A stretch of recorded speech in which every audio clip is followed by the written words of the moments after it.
Would term limits depoliticize the Supreme Court? I'm Steve Ray, and this is Outside the Box.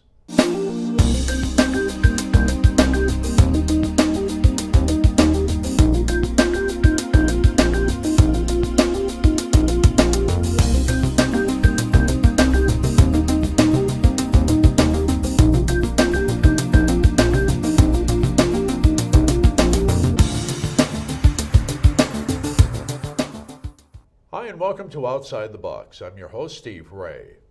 The confirmation of Brett Kavanaugh to the Supreme Court was the most contentious in recent memory, renewing calls to make the nomination process less political. Now, one such proposal is an 18-year term limit for Supreme Court justices, which would guarantee every president at least 2 appointments to the court. But would limiting justices' terms really depoliticize the process? Joining us to discuss this idea is Gabe Roth, Executive Director of Fix the Court. Now, previously, he managed the Coalition for Court Transparency, the National Alliance of media and legal organizations that advocated for the broadcast of Supreme Court proceedings, among other issues. He has an undergraduate degree from Washington University in St. Louis and a master's from Northwestern University's Medill School of Journalism. And also joining us to critique this idea is Anthony Marcum, Research Associate with the Governance Team at the R Street Institute. Now, he previously served as a law clerk in the U.S. District Court for the Northern District of West Virginia and the U.S. District Court for the District of New Hampshire. He holds a BA from Ohio State University, a JD from Rutgers Law School, and an LLM from Georgetown University Law Center. Gentlemen, thank you both for joining us. Great to be here. Yeah, thanks for letting us on. Now, how exactly, in the most basic of terms so that the layman can understand this, would term limits depoliticize the Supreme Court? Sure. So the Supreme Court in recent years has become the most powerful, least accountable part of our government, right? They've decided who wins a presidential election, who can vote, who has health care, how we can practice our religion, who lives and dies. And the founders didn't intend for the justices of the Supreme Court to have this much power, nor did they intend for them to serve for 30 or 35 years, as is becoming the norm. So having a finite amount of time that the justices serve on the court would reduce their power, and then having a regularized appointment. In other words, we would know, with my proposal, every 2 years there would be another individual justice added to the Supreme Court who would then, 2 times 9 is 18, who would serve for 18 years. That regularization would really lower the temperature of each potential nomination and confirmation and depoliticize the court. All right. Now, Andrew, what is your critique of this idea? It's pretty broad-reaching and requires certain changes to the Constitution. What do you envision this effect having? Well, I'll take at the very beginning what you said. It would require a constitutional amendment, which is one of the most difficult things that we could implement. So even if you could do it statutorily, we're giving Congress a lot of power and a lot of influence, and we're going down a route we might not necessarily want to go. On top of that, it's not going to depoliticize the court. In fact, it would do the exact opposite. It would tie the success of partisan political elections to the fate of the Supreme Court. The rhetoric we saw in 2016 would be amplified, with special interest groups and politicians knowing that this issue would happen twofold every presidential term. All right, now we're going to get into the meat of the process a little later on, but first I want people to know that this all centers around modifying Article 3 of the Constitution, which defines the current Supreme Court. And Justice Elena Kagan, who supports the idea of some limits, also says the lifetime appointment makes the justices independent, supposedly. Would this be retroactive to apply to all current justices or only on moving forward? My proposal, Fix the Court's proposal, would apply only moving forward. So, for example, if a law or a constitutional amendment on term limits passed in 2021, then you would add a new justice in 2021, and given who's in power, it's possible that Justice Ginsburg or Breyer or maybe even Thomas or Alito would want to step down, so you would have 9 justices. But there is a phasing in of this plan, so it is possible that by adding a new justice every 2 years without specific retirements, that the future justices who would only be able to serve 18 years would be serving with more than 9 justices. So Gotcha. It would take a few years to get to that perfect 9 times 2, 18-year term. All right, now, is this a reaction, you think, to both 48-year-old Neil Gorsuch and 53-year-old Brett Kavanaugh's appointment to the bench, And, as of this very morning, as we tape, Ruth Bader Ginsburg being hospitalized after a fall, the distinct possibility of giving President Trump the opportunity to nominate 3 and perhaps even 4 justices. Do you think his program puts a cap on that? Or does it expand it? I think it actually expands it. One, I think I would ask for a lot of people, would they be happy with the 18-year term limits knowing that Brett Kavanaugh is going to retire in 2036? I would imagine the answer for most of them is absolutely not. And on top of that, the 18-year term limit proposal, as mentioned before, would guarantee 2 vacancies each presidential term. And this is assuming we don't have premature deaths or retirements. Right. It's possible one president serving 2 terms could appoint a majority of the Supreme Court. If people are upset with the court now, I would hate to see what it would be with one president having 5 justices. Now, Justice Stephen Breyer said a term limit of 18 to 20 years would remove the choice of retiring based on who they thought the next president might be. How do you respond to that? Yeah, I think that's something that the justices take into account. They're planning their retirements to when a president sitting in the Oval Office is someone that they would agree with. So they're gaming out their retirements in ways that we see all the time, right? Justice Ruth Bader Ginsburg didn't want to retire in 2015 or 16 because she wanted Obama was in the White House, but she was assuming that Hillary Clinton would be in the White House, and she wanted Hillary and potentially a Democratic Senate to replace her. Same thing with Stephen Breyer. So the idea that justices are holding on for so long until someone that they agree with sits in the Oval Office is just not something that our founders intended. Then if this is such a strong idea, would you extend term limits to all Article III judges, meaning at the federal court, district, and appellate level? Yeah, I wouldn't actually. I think that part of any rational term limits plan, specifically with the Supreme Court, is because they have all this outsized power.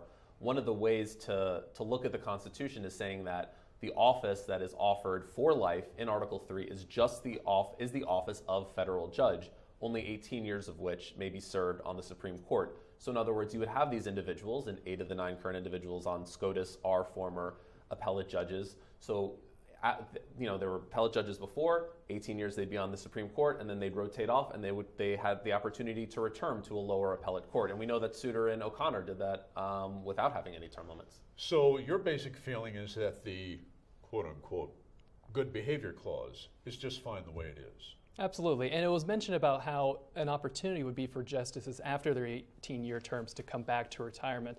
For a lot of those justices, though, those are part-time positions. And for many of them, there are going to be unprecedented opportunities for a retiring Supreme Court justice. I'm curious, I don't think the public would want to see a Supreme Court justice have the opportunity to perhaps work in a law firm and even argue in front of the justices that they served with, or maybe even run for office, which they would have the opportunity for, and perhaps campaign on the decisions they wrote while they're on the bench. I think that would hurt the legitimacy of the court and hurt its reputation.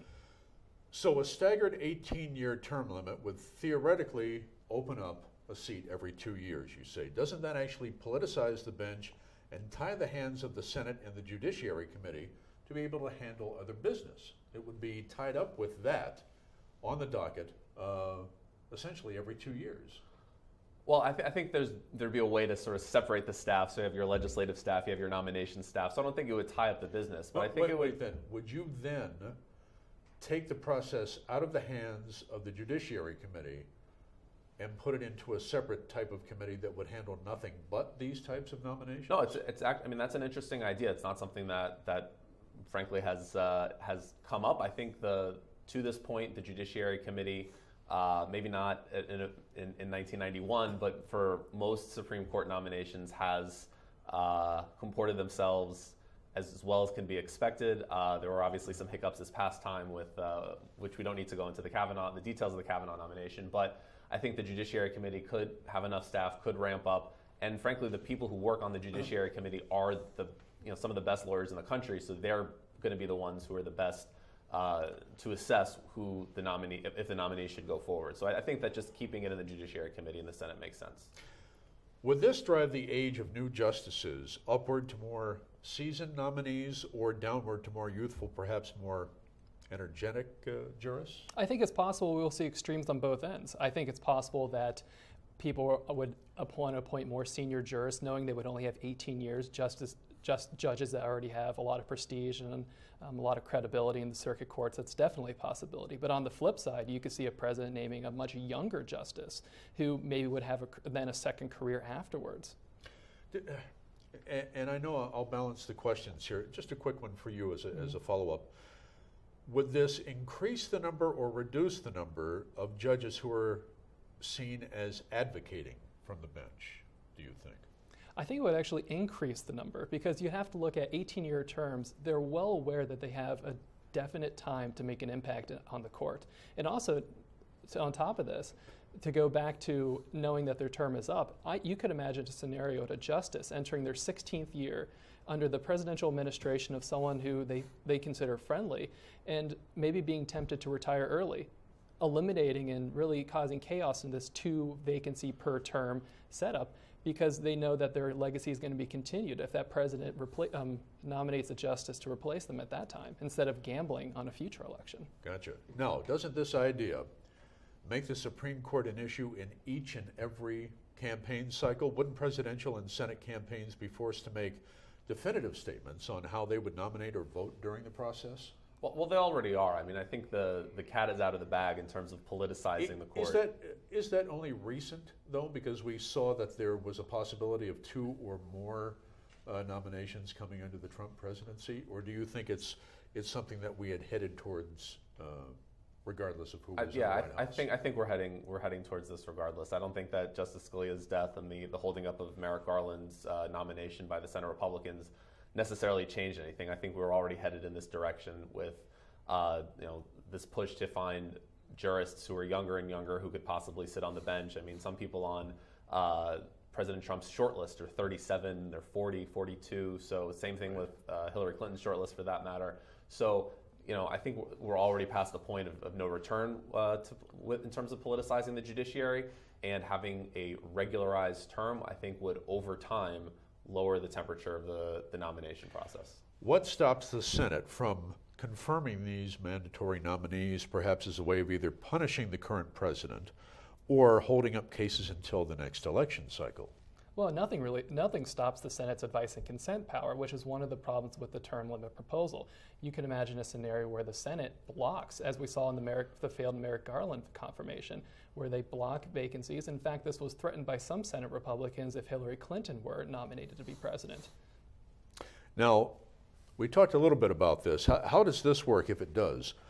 When a Supreme Court judge dies or resigns ahead of the end of the 18-year term in an off year, and does it even stop a justice from retiring at the 16-year mark when, as you pointed up, a philosophically similar president is in power at that point, but there's the possibility of a president from another not-so-friendly position coming in 2 years? What stops that justice at the 16-year mark from resigning anyway? A few things. First of all, the proposal that Fix the Court has takes early resignations or retirements or deaths into account. The ninth justice would either be pulled back into service under certain circumstances, and then in other circumstances, our proposal imagines a vacancy and a confirmation in the first and third year of her term. Well, if there's a confirmation in the first year and there's a death or vacancy in the second year, well, then that third year vacancy would move up to the second year. So I think having a comprehensive proposal, which is what Fix the Court has, tries to take as much as possible, takes into account as many of the unintended consequences that are out there. I understand it's not perfect. We're more than happy to hear from other people, info@fixthecourt.com on their proposals, but for right now, we think that our plan takes as many contingencies into effect, and to the worst point where someone's retiring early, well, then the 10th justice, the most recently retired justice, would be pulled back into service. And frankly, justices and federal judges are already retiring early. I mean, Michael Ludig was a shortlister for SCOTUS, and now or at least was, the general counsel for Boeing. So this is already happening. Is this proposal stacked with loopholes? I think so, and I think it's very difficult to try to legislate for the future. And he just mentioned that someone now being the general counsel of Boeing. Imagine that person coming back to being on the Supreme Court. people, I think this is one of the reasons that hurts the legitimacy of the plan, where people, again, they can have lives after their terms, and they're going to have their lives. They're going to have significant opportunities, and one of the contingencies to bring them back presents numerous conflicts of interest. Now again, as we tape this morning, Ruth Bader Ginsburg was hospitalized for a simple fall. She hurt some ribs. If, in the event, Ruth Bader Ginsburg passed away during this term limit idea, and you are not in the off year, how would this affect the rotation down the line? Because your proposal, if I read it correctly, and as you stated it at the open, you would start this rotation in odd-numbered years, rather than having it mirror Senate terms or presidential terms. Exactly. We want a non-election year. We've learned recently that trying to get a justice on the Supreme Court during an election year, especially a presidential election year, is fraught with difficulties and conflicts. So I think that you'd have a justice. If it was an even-numbered year, then that justice would be nominated. If it was in year 2, that would take the year 3 of a presidential term nomination. If it was in year 4, then it would be up to the Senate. If it's the third, right? If they had 1, 3, and then something happens in year 4, then it would be up to the Senate to decide, okay, are we going to give advice and consent? And they could decide on that. But I think that overall that there are certain contingencies in the plan that we work through, which aren't necessarily that obvious, but over time, the implementation you'd see that, so to your point, maybe it's possible if there was a year 2 filling of a justice, that year 2 justice would end up serving 19 years instead of 18 years, because that year 2 justice was actually filling the year 3 vacancy in a presidential term. Can this be done without bringing a justice back into the system? And I'm going to pose a hypothetical to you. It has been jokingly said that over the next couple of years, decades, it could be Trump, Pence, Ivanka, Barron. I mean, I'm saying that jokingly. But what if you have one party in power over a long term? Could you find a very stacked Supreme Court using this idea where it would take even longer to balance out the court than the procedures we have in place now? And you're forgetting the Tiffany Trump administration on that's top right, of that Tiffany, as well. She's the one person in law school in the family.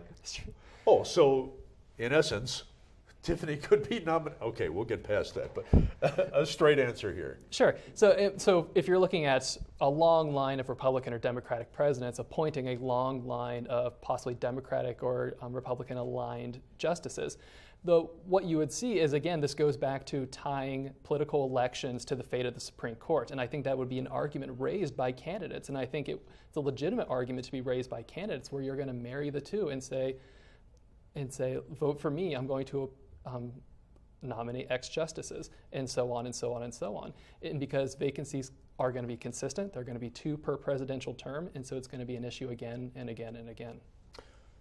I'm sure that your organization has done a lot of polling. Yes. Where do you believe the majority of Americans fall on this?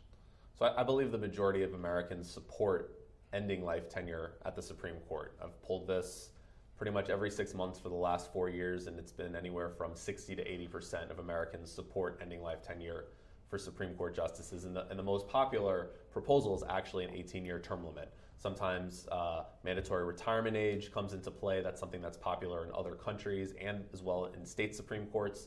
But overall, 18-year term limit seems to be the most popular proposal, and one that has support on the left and the right. The most influential law review article proposing 18-year term limits was written by a very right-leaning law professor from Northwestern University. The left-leaning Legal Society has position papers supporting term limits. So I think that while the numbers may go up and down based on which party is up and which party is down in the presidency and the Senate, overall and over time, this is a proposal that's popular with about 70% of people, no matter which party you identify with. Do you think this polling is skewed because of the debacle of the recent Kavanaugh hearings? I don't think necessarily, because as Gabe mentioned, he's been doing this over several years, and it does make sense why this be very popular with the public. The same reason why the public also supports term limits for members of Congress. I think the number is around 75%. All right, Anthony, tell me how other countries handle this issue. Well, I think the vast majority of countries, and I think Gabe would point this out correctly, do have some version of term limits or a mandatory retirement age. And they do for a variety of reasons. I think, again, looking back at the historical traditions of the United States, it's different and for a good reason. And also, the logic doesn't apply here. If we need term limits at the Supreme Court, then it follows we need term limits then for district judges and circuit judges. They have tremendous power in the lower federal courts. They can issue nationwide injunctions stopping federal programs. They can sentence criminal defendants to decades in prison. And the Supreme Court only hears 70 some odd cases a year. So the tremendous power that we're worried about the Supreme Court still applies in the lower courts as well. All right, let's take some questions from our viewers. We'll start with Elise Reed. If the political branches are still involved in nominating and confirming the candidate, then how would this proposal eliminate politics from the process? And we'll start with you on this. I don't think it does eliminate politics from the process. And in fact, as I mentioned earlier, I think it increases the politics in the process. One, it gives the Senate greater incentive for really senatorial shenanigans, blocking confirmations, horse trading, and also increases the politicization of partisan campaigns at the Senate or president level. Same question for you. Well, the Constitution envisions the political branches to be a part of the Supreme Court confirmation process already, right? The president nominates, the Senate gives its advice and consent. So that's already baked into the Constitution. I think that if you have an expectation of when these vacancies are going to occur, how they're going to be comported, I think that that over time would lower the temperature, and you're never going to fully get politics out of it, but I think regularization will reduce it at least somewhat. All right, again for both of you. This is from Justin Higgins.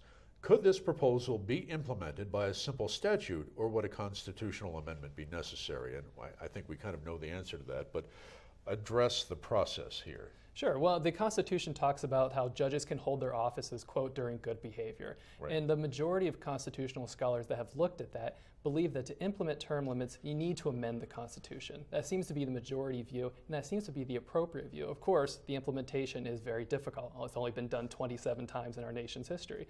And even if we were to do it by statute, we really need to step back and be hesitant. If we really want Congress to, by piece, start enacting legislation onto the judiciary, court packing could be next. Jurisdiction stripping is a possibility. So we want to make sure that Congress doesn't feel emboldened in being able to interfere with the judiciary in this way. So could we do it without tampering with Article 3? I think so. I mean, the proposal that I support is one of legislation. It's a statutory proposal whereby the term office in Article 3, Section 1 of the Constitution is the office of Supreme Court Justice, is the office of federal judge, which you have for life, only 18 years of which would you serve on the Supreme Court. And Congress already has plenty of statutes that impact the Supreme Court, whether it's their budget, whether it's what conflicts of interest that they have to avoid, whether it's the financial disclosures that they have to fill out every year. So Congress already has several laws that impact the way the courts behave, and this would just be one of them. A constitutional amendment would be fine too, but I think a statute would be easier and would be constitutional. All right, and a curveball from me to both of you. What if the legislation passed and that legislation didn't clear the constitutionality test of the Supreme Court itself? I think it's one of the many things that we can't envision, and one of the many complications that we see of doing legislation. And then also, as a curveball on top of a curveball, we could repeal the legislation. A future Congress could also repeal it. And if we have a process where judges are on this path of rolling into 18-year term limits, it could be eliminated right in the middle of it, leading to all sorts of chaos with the court. Then to that point, why wouldn't an Article 5 convention of the states be a better way to go through this process rather than using legislation? Well, I do think an amendment would be fine. I think that a better way than Article 5, though, would be just to have a straight amendment that would have to pass Congress, 2/3 of Congress, and then would go to states individually, as opposed to being part of a larger Article 5 issue. And not to politicize that idea, but aren't we at a point where you're not going to get 2/3 vote on anything in Congress unless it's an overwhelming, say, a declaration of war or something that is of absolute national importance that has to pass by 2/3 or more? I mean, wouldn't that really complicate the issue in trying to get this through as basic legislation? In a word, yes. Well, you've used other words like shenanigans and curveball on top of curveball. So, all right, and now it's time for What's Your Solution, where the critic of the idea gets to float his own proposal to solve the problem. Anthony, go ahead. Sure, and I think one thing we all agree on is that we want less partisanship around Supreme Court nominations. And instead of treating the symptom, we have to treat the disease. And really, we need to look at Congress, where this problem has manifested. And one, I think Gabe would perhaps agree with me, is bringing back the 60-vote judicial filibuster. One of the most important things we could do, it would require 60 votes from the Senate to end debate and to have an actual vote. This would help negotiations. This would help block the most extreme judicial ideologies on the left and right, and we could see its success in the past. Chief Justice John Roberts, for example, had 78 votes. Sonia Sotomayor, 68. Elena Kagan, 63. We can go back a few decades and see both Justice Scalia and Ginsburg get over 95 votes. That would be unprecedented today. And secondly, what we can do is that for the Senate to take its role of advice and consent seriously. They do a lot of consenting, but they do very little advice. I think if the Senate would approach it initially, come together, it would be, I think, incredibly powerful to have Senate leaders tell the president, these candidates are acceptable to us. We have agreed on these, being more proactive instead of reactive to a presidential confirmation. And then third, last, Congress is very good at delegating. One of the many reasons why the political pressure around the court is so high. If Congress needs to take back its legislative power and tackle the big policy issues of the day instead of punting to the courts. Gabe, real quick, is there something that Anthony has brought up that you agree with?